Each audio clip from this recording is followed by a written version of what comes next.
Saudi আরবের passport অধিদপ্তর বা জাওয়াজাত গত রজব মাসে আবাসন, শ্রম এবং সীমান্ত নিরাপত্তা আইন লঙ্ঘনের দায়ে ১৯,৫৫৯ জনের বিরুদ্ধে প্রশাসনিক শাস্তিমূলক সিদ্ধান্ত নিয়েছে। স্থানীয় নাগরিক ও প্রবাসী উভয়ের বিরুদ্ধেই নেওয়া হয়েছে কঠোর ব্যবস্থা। অপরাধের ধরন অনুযায়ী আইন ভঙ্গকারীদের বিরুদ্ধে কারাদণ্ড, অর্থদণ্ড এবং দেশ থেকে বহিষ্কারের মতো শাস্তিমূলক ব্যবস্থা নেয় পাসপোর্ট অধিদপ্তরের বিভিন্ন অঞ্চলের প্রশাসনিক কমিটি।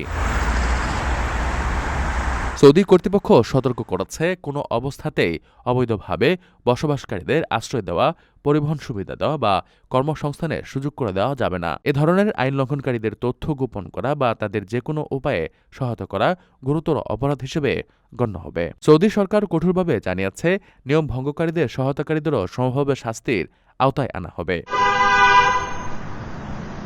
এছাড়া নিরাপত্তা নিশ্চিত করতে জনসাধারণকে সহযোগিতার আহ্বান জানিয়ে বলা হয়েছে, মক্কা, মদিনা, রিয়াদ এবং পূর্বাঞ্চলীয় প্রদেশের বাসিন্দারা ৯১১ নম্বরে এবং দেশের অন্যান্য অঞ্চলের বাসিন্দারা ৯৯৯ নম্বরে কল করে এ জাতীয় অপরাধের জন্য তথ্য জানাতে পারবেন।